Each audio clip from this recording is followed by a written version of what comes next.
ಕೈಗಳನ್ನ ಜಗ್ರಿ. ಸೊ ಹೆಂಗ್ ಕೈಗಳನ್ನ ಜಗ್ತಿರಲ್ಲ ನೀವು ಅಷ್ಟು ನಿಮ್ಮ ಎದೆ ಎಕ್ಸ್ಪಾಂಡ್ ಆಕೇತ್ರಿ ಇಲ್ಲಿ. ಆಮೇಲೆ ಕೈಗಳನ್ನ ಲಾಕ್ ಮಾಡ್ಕೊರಿ. ಸೊ ಕೈ ಜಗ್ರಿ ಇಲ್ಲಿ. ಸೊ ಎದೆ ಎಕ್ಸ್ಪಾಂಡ್ ಆಗೋದ್ರಿಂದ ಇಲ್ಲಿ ಉಸಿರಾಟ ಕ್ರಿಯೆ ಸಹಜ ಆಗ್ತೈತಿ. ಹಾಗೆ ಇಲ್ಲೇನ್ರಿ ಅನಾಹತ ಚಕ್ರ ಕೂಡ ಇಲ್ಲೇ ಆಕ್ಟಿವ್ ಆಕೇತ್ರಿ. ಹಾಯ್ ಫ್ರೆಂಡ್ಸ್, ಅಸ್ತಮಾ ಐತೆ ಅಂತಂದ್ರೆ ಭಯ ಪಡಕ್ ಹೋಗ್ಬೇಡ್ರಿ. ಯಾಕಂತಂದ್ರೆ ಯೋಗದ ಶಕ್ತಿಯನ್ನ ಬಳಸ್ಕೊಂಡು ನಾವು ಅಸ್ತಮಾನ ನಿವಾರಣೆ ಮಾಡ್ಕೋಬಹುದು ಮತ್ತು ಸ್ವತಂತ್ರವಾಗಿ ನಾವು ಉಸಿರಾಡಬಹುದು. ನಮಸ್ತೆ, ನಾನು ಮಂಜುಳಾ, ನಿಮ್ಮ ಯೋಗ ಕೋಚ್.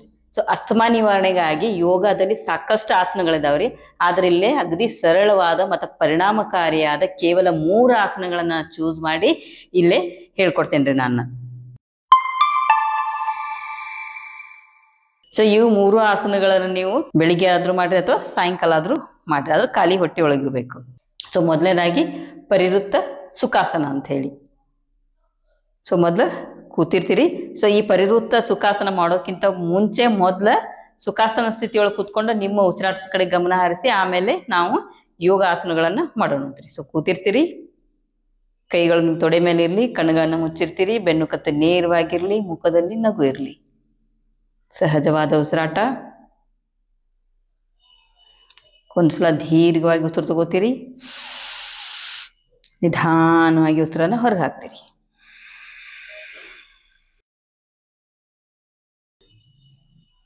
ಕಣ್ಣುಗಳನ್ನ ತೆರಿತೀರಿ. ಈಗ ಪರಿವೃತ್ತ ಸುಖಾಸನ ಮಾಡೋಣ್ರಿ. ಸೊ ಅದಕ್ಕೆ ಏನು ಮಾಡ್ತೀರಿ, ಮೊದಲು ಈ ರೀತಿ ಕೈ ಇಟ್ಕೋಬೇಕು. ಸೊ ಫಿಂಗರ್ಸ್ ಓಪನ್ ಇರ್ಬೇಕು. ಸೊ ಈ ರೀತಿ ಇಟ್ಕೊಂಡು ಸೊ ಇಲ್ಲೇ ಬಟಕ್ಸಿಂದ ಕೈಗಳನ್ನ ಇಟ್ಕೋತೀರಿ. ಸೊ ಹಿಂಗಲ್ರಿ, ಹಿಂಗೆ ಇಟ್ಕೋರಿ ಕೈಗಳನ್ನು ಈ ರೀತಿ.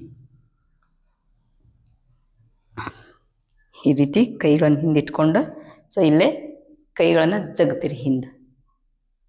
ಸೊ ಜಗದಾಗ ನೋಡ್ರಿ ಇಲ್ಲೇ ಎದೆ ಎಕ್ಸ್ಪಾಂಡ್ ಆತ್ರಿ ಇಲ್ಲೇ. ಸೊ ಈಗ ಮ್ಯಾಲೆ ನೋಡ್ತೀರಿ, ಭಾಳ ಹಿಂದೆ ಹೋಗಿ ಮ್ಯಾಲೆ ನೋಡಕ್ ಹೋಗ್ಬೇಡ್ರಿ. ಸ್ವಲ್ಪ ಮ್ಯಾಲೆ ನೋಡ್ರಿ, ಕಣ್ಣುಗಳು ಮೇಲ್ಮುಖವಾಗಿರ್ಲಿ, ಕಣ್ಣು ಮೇಲಿರ್ಲಿ, ಮೇಲ್ ನೋಡ್ತಿರ್ತೀರಿ. ಸೊ ಇಲ್ಲಿ ಸಹಜವಾದ ಉಸಿರಾಟ. 5 ಕೌಂಟ್ ಮಾಡ್ತೀರಿ ಇಲ್ಲಿ. 1 2 3 4 5. ಉಸಿರು ತಗೋರಿ, ಉಸಿರನ್ನ ಹೊರಗೆ ಹಾಕ್ತೀರಿ, ವಾಪಸ್ ಈ ರೀತಿ. ಸೊ ಇದನ್ನು ಸೈಡ್ ವೇದಾಗಿ ತೋರಿಸ್ತೀನಿ ರೀ ಯಾವ ರೀತಿ ಮಾಡ್ಬೇಕಂತೇಳಿ. ಸೊ ಕೂತಿರ್ತೀರಿ, ಕೈಗಳ ಈ ರೀತಿ ಇಟ್ಕೊಳ್ಳೋದು. ಈ ರೀತಿ ಇಟ್ಕೊಂಡು ಹಿಂಗೆ ಕೈಗಳನ್ನು ಹಿಂಗೆ ಜಗ್ಗೋದು ಮೇಲೆ ನೋಡೋದು. ಅಕಸ್ಮಾತ್ ಕೈ ಹಿಂಗೆ ಊರಿ ಇಟ್ಕೊಳಕ್ಕಾಗ್ಲಿಲ್ಲಪ್ಪ ಅಂತಂದ್ರೆ ಈ ರೀತಿ ಇಟ್ಕೊರಿ. ಹಿಂಗೆ ಇಷ್ಟು ಬೆರಳುಗಳನ್ನು ಒತ್ತಿ ಎದೆಯನ್ನು ಹಿಗ್ಗಿಸ್ತೀರಿ ಈ ರೀತಿ. ಸೊ ಮೇಲೆ ನೋಡ್ತಿರ್ತೀರಿ. ಸಹಜವಾದ ಉಸಿರಾಟದೊಂದಿಗೆ 5 ಕೌಂಟ್. 1 2 3 4 5. ಉಸಿರು ತಗೋತೀರಿ, ಉಸಿರನ್ನ ಹೊರಗೆ ಹಾಕ್ತೀರಿ, ವಾಪಸ್ ಈ ರೀತಿ. ಸೊ ಈ ಆಸನ 3 ಬಾರಿ ಮಾಡ್ರಿ. ಮುಂದಿನ ಆಸನ ಸರ್ಪಾಸನ ಅಂತೇಳಿ. ಸೊ ಅದಕ್ಕೆ ಇದು ಮಲ್ಕೊಂಡು ಮಲಗಿ ಮಾಡೋ ಆಸನ, ಡಬ್ಬ ಮಲಗಿ ಮಾಡೋ ಆಸನ ರೀ ಇದು. ಹೊಟ್ಟೆ ಮೇಲೆ ಮಲಗಿ ಮಾಡೋ ಆಸನನೂ ಅನ್ಬೋದು. ಸೊ ಡಬ್ ಮಲ್ಕೋತೀರಿ ಇಲ್ಲಿ.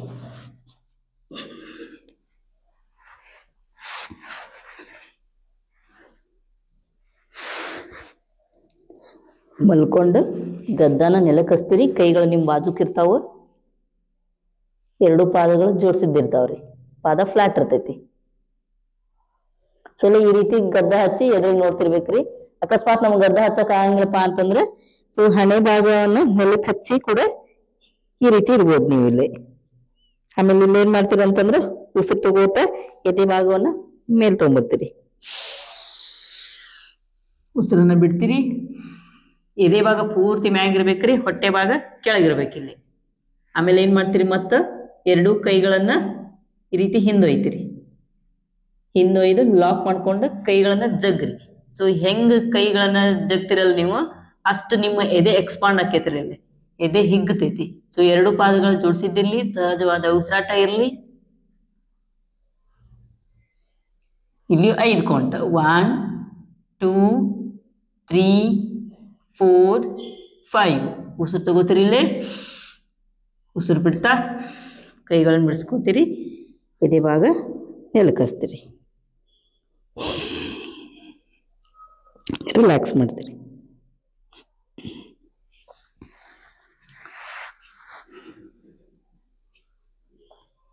ಈ ರೀತಿ ಸರ್ಪಾಸನ. ಸೊ ಇದೊಂದು ಭುಜಂಗಾಸನ ಮಾಡೋ ರೀತಿನ ಸ್ವಲ್ಪ ವೇರಿಯೇಷನ್ ಅಷ್ಟೇ ರೀ ಇದು. ಆಮೇಲೆ ಈ ಆಸನ ಕೂಡ ನೀವು 3 ಬಾರಿ ಮಾಡ್ಬೋದು. ಈಗ ನಾನು 5 ಕೌಂಟ್ ಅಷ್ಟೇ ಮಾಡಿ ತೋರಿಸಿದೆ. ಸೊ ನೀವು ಏನು ಮಾಡ್ರಿ ಅಂತಂದ್ರೆ 10 ಅಥವಾ 15 ಕೌಂಟಲ್ಲಿ ಮಾಡ್ಬೇಕು ನೀವು. ಸೊ 20-25 ಕೌಂಟ್ ತನೂ ಮಾಡ್ಬೋದ್ರಿ. ಸೊ ನಿಮ್ಗೆ ಎಷ್ಟು ಸಾಧ್ಯ ಆಕೈತಲ್ಲ ಅಷ್ಟು ಕೌಂಟ್ಗಳನ್ನ ಮಾಡ್ರಿ. ಆಮೇಲೆ ಸ್ಟೇ ಇದ್ದಾಗ ಸಹಜವಾದ ಉಸಿರಾಟ ಇರಲಿ, ಆದ್ರೆ 3 ಬಾರಿ ಮಾಡ್ಬೇಕು. ಈಗ ಅಕಸ್ಮಾತ್ ನೀವು 1ನೇ ಸಲ ಮಾಡಿದಾಗ 5 ಕೌಂಟ್ ಮಾಡಿದೆ ಅಂದ್ರೆ 2ನೇ ಸಲಕ್ಕೆ 10 ಕೌಂಟ್ ಮಾಡ್ರಿ, 3ನೇ ಸಲಕ್ಕೆ 15 ಕೌಂಟ್ ಮಾಡ್ಕೋರಿ. ಇಲ್ಲ ನಾನು 10 ಕೌಂಟು 3 ಸಲ ಮಾಡ್ತೇನೆ ಅಂದ್ರೆ ಅದನ್ನು ನೀವು ಮಾಡ್ಬೋದು. ನಿಮ್ಗೆ ಎಷ್ಟು ಸಾಧ್ಯ ಆಕೈತಲ್ಲ ಅಷ್ಟು ಮಾಡ್ರಿ. ಭಾಳ ಪ್ರೆಷರ್ ಹಾಕಿ ಏನು ಮಾಡಕ್ ಹೋಗ್ಬೇಡ್ರಿ. ನಿಮ್ಗೆ ಎಷ್ಟೆಷ್ಟು ಸಾಧ್ಯ ಆಕೈತೆ ಅಷ್ಟಷ್ಟ ಮಾಡ್ರಿ. ಸೊ ಮುಂದಿನ ಆಸನ ಸೇತುಬಂಧಾಸನ. ಸೊ ಅದಕ್ಕೆ ಶವಾಸನ ಸ್ಥಿತಿಗೆ ಬರ್ತೀರಿ. ಮೊದ್ಲು ಇಲ್ಲೇ ಶವಾಸನ ಸ್ಥಿತಿಗೆ ಬಂದು ಸ್ವಲ್ಪ ಹೊತ್ತು ರಿಲ್ಯಾಕ್ಸ್ ಮಾಡ್ರಿ. ಇಲ್ಲ ಸ್ವಲ್ಪ ಹೊತ್ತು ರಿಲ್ಯಾಕ್ಸ್ ಆದ್ಮೇಲೆ ಮತ್ತೆ 2 ಕಾಲುಗಳನ್ನ ಜೋಡಿಸ್ಕೋತೀರಿ, ಒಂದೊಂದು ಕಾಲನ್ನ ಫೋಲ್ಡ್ ಮಾಡ್ಕೋತೀರಿ. ಇಲ್ಲಿ ಸೇತುಬಂಧಾಸನ. ಸೊ ಇಲ್ಲಿ ಉಸಿರು ತಗೋತಾ ಸೊಂಟ ಭಾಗವನ್ನ ಎತ್ತೋದ್ರ ಮೂಲಕ ಈ ಆಸನ ನಾವು ಮಾಡ್ತೇವ್ರಿ ಇಲ್ಲಿ. ಸೊ ಇಲ್ಲಿ ಕಾಲು ಯಾವ ರೀತಿ ಇರ್ಬೇಕಂತಂದ್ರೆ ನಿಮ್ಮ ಶೋಲ್ಡರ್ ಲೆವೆಲ್ ಕಾಲು ಇರ್ಬೇಕ್ರಿ ಇಲ್ಲಿ, ಫೋಲ್ಡ್ ಮಾಡಿದ್ದ ಕಾಲು. ಸೊ ಅಗದಿ ಭಾಳ ದೂರನೂ ಅಲ್ಲ, ಆಮೇಲೆ ಭಾಳ ಹತ್ರನೂ ಅಲ್ಲ, ಹಿಂಗೆ ಜೋಡಿಸಿದ್ದು ಅಲ್ಲ. ಸೊ ಏನಂತಂದ್ರೆ ಶೋಲ್ಡರ್ ಲೆವೆಲ್ ಇರ್ಲಿರಿ, ಕೈಗಳು ನಿಮ್ಮ ಬಟಕದ ಹತ್ತಿರಲಿ ಈ ರೀತಿ. ಸೊ ಇಲ್ಲಿ ಏನು ಮಾಡ್ತೀರ ಅಂತಂದ್ರೆ ಉಸಿರು ತಗೋತಾ ಸೊಂಟ ಭಾಗವನ್ನು ಮೇಲೆತ್ತದ. ಸೊ ಉಸಿರು ತಗೋತೀರಿ, ಉಸಿರು ತಗೋತಾ ಮೇಲೆ ಎತ್ತಿದ ಮೇಲೆ ಉಸಿರನ್ನ ಹೊರಗೆ ಹಾಕ್ತೀರಿ. ಸೊ ಕೈ ಈ ರೀತಿನ ಇಟ್ಕೋರಿ. ನಿಮ್ಗೆ ಹಿಮ್ಮಡಕ್ಕೆ ನಿಲುಕ್ತಿದ್ದಪ್ಪ ಕೈ ಅಂತಂದ್ರೆ ಹಿಮ್ಮಡ ಹಿಡ್ಕೊಂಡು ಕೂಡ ನೀವು ಸೊಂಟ ಭಾಗವನ್ನ ಮೇಲೆ ಎತ್ತಬಹುದು. ಸೊ ಇಲ್ಲಿ ಸಹಜವಾದ ಉಸಿರಾಟ ಇರಲಿ. ಇಲ್ಲಿ ಒಂದು 5 ಕೌಂಟ್, 1 2 3 4 5 ಮತ್ತು ಉಸಿರು ತಗೋತೀರಿ. ಉಸಿರನ್ನು ಹೊರಗೆ ಹಾಕ್ತಾ ಸೊಂಟ ಭಾಗವನ್ನ ಕೆಳಗಿಳಿಸ್ತೀರಿ.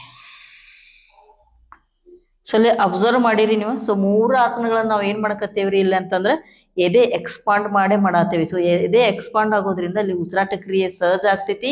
ಹಾಗೆ ಇಲ್ಲೇನ್ರಿ ಅನಾಹತ ಚಕ್ರ ಕೂಡ ಇಲ್ಲೇ ಆಕ್ಟಿವ್ ಆಕೇತ್ರಿ.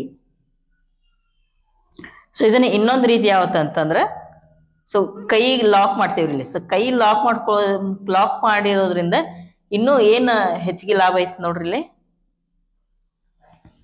ಉಸಿರು ತಗೋತೀರಿ, ಉಸಿರು ತಗೋತಾ ಸೊಂಟ ಭಾಗವನ್ನು ಮೇಲೆ ಹತ್ತಿರಿ, ಆಮೇಲೆ ಉಸಿರು ಬಿಡ್ತೀರಿ. ಆಮೇಲೆ ಇಲ್ಲೇ ಕೈಗಳನ್ನ ಲಾಕ್ ಮಾಡ್ಕೊರಿ. ಸೊ ಕೈ ಜಗ್ರಿ ಇಲ್ಲಿ. ಸೊ ಕೈ ಜಗ್ದಾಗ ಇನ್ನೂ ನೋಡ್ರಿ, ಸೊ ಇನ್ನೂ ನಿಮ್ ಎದೆ ಭಾಗ ಎಕ್ಸ್ಪಾಂಡ್ ಆಗ್ತೈತಿ, ಮತ್ತೆ ಎದೆ ಭಾಗ ಇನ್ನೂ ಮ್ಯಾಲ ಹೋಗ್ತೈತಿ.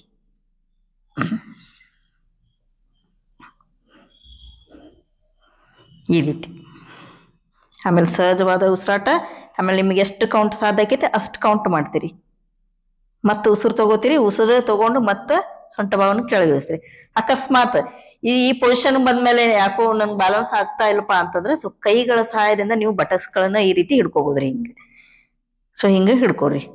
ಸೊ ಸಹಜವಾದ ಉಸಿರಾಟ ಇರಲಿ. ಸೊ ಈ ರೀತಿನೂ ಕೂಡ ನೀವು ಮಾಡ್ಬೋದು. ಸೊ ಇದನ್ನ ಮೊದ್ಲು ಪ್ರಾಕ್ಟೀಸ್ ಮಾಡ್ರಿ, ಆಮೇಲೆ ಕೈಗಳನ್ನ ಬಿಟ್ಟು ಪ್ರಾಕ್ಟೀಸ್ ಮಾಡ್ರಿ. ಮತ್ತು ಉಸಿರು ತಗೋತಿರಿಲಿ, ಉಸಿರು ಬಿಡ್ತಾ ಸೊಂಟ ಭಾಗವನ್ನ ಕೆಳಗಿಳಿಸ್ತೀರಿ, ಕಾಲುಗಳನ್ನ ಬೆಳೆಸ್ಕೋತೀರಿ. ಶವಾಸನ ಸ್ಥಿತಿ ಒಳಗೆ 5ರಿಂದ 10 ನಿಮಿಷ ರಿಲ್ಯಾಕ್ಸ್ ಮಾಡ್ತೀರಿ. ಸೊ ಇದನ್ನು ಕೂಡ ಈ ಆಸನನು ಕೂಡ ನೀವು 3 ಬಾರಿ ಮಾಡ್ಬೇಕು. ಪ್ರತಿ ಆಸನ ಏನು 3 ಆಸನ ಹೇಳೇನ್ರಿ, 3 ಆಸನನು 3 ಬಾರಿ ಮಾಡ್ರಿ. ಮತ್ತೆ ನಿಮ್ಗೆ ಎಷ್ಟು ಸಾಧ್ಯ ಆಕೈತಿ ಅಷ್ಟು ಕೌಂಟನ್ನ ಮಾಡ್ತಾ ಇರಿ ಸಹಜವಾದ ಉಸಿರಾಟದೊಂದಿಗೆ.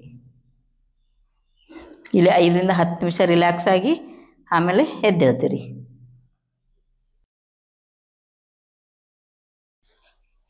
ಈ ರೀತಿ ನೀವು ಇಷ್ಟು ಆಸನಗಳನ್ನ ಮಾಡಿದಾದ್ಮೇಲೆ ಯಾವುದೇ ಆಗ್ಲಿ ರೀ, ಯಾವುದೋ ಡಿಸೀಸ್ಗಾಗ್ಲಿ ಅಥವಾ ಯಾವುದೋ ನೀವು ಡೈಲಿ ಆಸನಗಳನ್ನು ಮಾಡಕತ್ತೀರಿ ಅಂತ ತಿಳ್ಕೊರಿ. ಸೊ ಎಲ್ಲ ಆದ್ಮೇಲೆ ಒಮ್ಮೆ ಎದ್ದು ಹಾಕೋಬಿಡ್ರಿ. ಏನಂತಂದ್ರೆ ಮತ್ತೆ ನೀವು ಈ ರೀತಿ ಕೂತ್ಕೊಂಡು ಕಣ್ಣುಗಳನ್ನ ಮುಚ್ಕೊಂಡು ಅಲ್ಲಿ ಓಂಕಾರ ಹೇಳೋದು ಓಂಕಾರ ಹೇಳ್ರಿ, ಅಥವಾ ನಿಮ್ಮ ಉಸಿರಾಟದ ಕಡೆ ಗಮನ ಹರಿಸ್ರಿ. ಆಮೇಲೆ ನಿಮ್ಮ ದೇಹ ಮನಸ್ಸಿನ ಕಡೆ ಗಮನ ಹರಿಸಿ ಆಮೇಲೆ ನಗುಮುಖದೊಂದಿಗೆ ಕಣ್ಣುಗಳನ್ನ ತೆಗೆದು ಆಮೇಲೆ ನೀವು ಎದ್ದು ನಿಮ್ಮ ಮುಂದಿನ ಏನು ಕೆಲಸ ಐತೆ ಅದನ್ನ ಮಾಡ್ಕೋಬೋದ್ರಿ. ಆದ್ರೆ ಒಮ್ಮೆ ಎದ್ದು ಹೋಗಕ್ಕೆ ಹೋಗ್ಬೇಡ್ರಿ. ಅಸ್ತಮಾ ಬರಕ್ಕೆ ಕಾರಣಗಳು ಏನ್ರಿ ಅಂತಂದ್ರೆ ಪಾಲ್ಯೂಷನ್, ಆಮೇಲೆ ವಾತಾವರಣದ ಚೇಂಜಸ್, ಆಮೇಲೆ ಆಸಿಡ್ ರಿಫ್ಲಕ್ಸ್. ಹಗಲೆಲ್ಲ ಆಸಿಡಿಟಿ ಆಗಿ ಕೂಡ ಆಸಿಡ್ ರಿಫ್ಲಕ್ಸ್ ಆತಂತಂದ್ರೆ ಸೊ ಅವಾಗೂ ಕೂಡ ಅಸ್ತಮಾ ಬರೋ ಚಾನ್ಸ್ ಐತ್ರಿ. ಆಮೇಲೆ ಅನುವಂಶಿಕವಾಗಿಯೂ ಬರ್ತೈತಿ. ಆಮೇಲೆ ಡಸ್ಟ್ ಅಲರ್ಜಿ ಇದ್ರೂ ಕೂಡ ಅಸ್ತಮಾ ಬರ್ತೈತ್ರಿ. ಆಮೇಲೆ ಶ್ವಾಸಕೋಶದ ಇನ್ಫೆಕ್ಷನ್ ಇದ್ರೂ ಕೂಡ ಅಸ್ತಮಾ ಬರ್ತೈತಿ. ಆಮೇಲೆ ಒಬ್ಯಾಸಿಟಿ ಇದ್ರೂ ಕೂಡ ಅಸ್ತಮಾ ಬರ್ತೈತಿ. ಹಾಗೆ ಸ್ಟ್ರೆಸ್ ಇದ್ರೂ ಕೂಡ ಸ್ಟ್ರೆಸ್ ಜಾಸ್ತಿ ಮಾಡ್ಕೊಂಡು ಕೂಡ ನಮ್ಗೆ ಅಸ್ತಮಾ ಬರೋ ಚಾನ್ಸ್ ಐತ್ರಿ. ಹಾಗಾದ್ರೆ ಇದಕ್ಕೆ ಕೆಲವೊಂದು ಟಿಪ್ಸ್ಗಳ ಹೇಳ್ತೀನಿ ಅಂತ ಇದೆ. ಟಿಪ್ಸ್ಗಳು ಏನಂತಂದ್ರೆ, ಸೊ ನೀವು ಅಸ್ತಮಾ ಇತ್ತು ಅಂತಂದ್ರೆ ಸೊ ನೀವು ಗ್ರೀನ್ ಟೀ ಕುಡಿಯೋದು ಕೂಡ ಭಾಳ ಹೆಲ್ಪ್ ಆಕೈತ್ರಿ. ಗ್ರೀನ್ ಟೀ ಕುಡೀರಿ, ಅಥವಾ ಅಜ್ವಾನ್ ಟೀ ಕೂಡ ನೀವು ಕುಡಿಬೋದು. ಸೊ ಅಜ್ವಾನನ್ನ ನೀರು ಕುದಿಯೋ ಮುಂದೆ ಅಜ್ವಾನ್ ಕಾಳನ್ನ ಹಾಕಿ ಸೊ 5 ರಿಂದ 7 ನಿಮಿಷ ಕುದಿಸಿ ಸೊ ಅದನ್ನ ಸಿಪ್ ಬೈ ಸಿಪ್ ಇದನ್ನ ಅಜ್ವಾನ್ ಟೀ ನೀವು ಇದನ್ನ ಕುಡಿಬೋದ್ರಿ. ಆಮೇಲೆ ಇನ್ನೊಂದೇನಂತಂದ್ರೆ ಡೈರಿ ಪ್ರಾಡಕ್ಟ್ಸ್ನೆಲ್ಲ ಅವಾಯ್ಡ್ ಮಾಡ್ರಿ.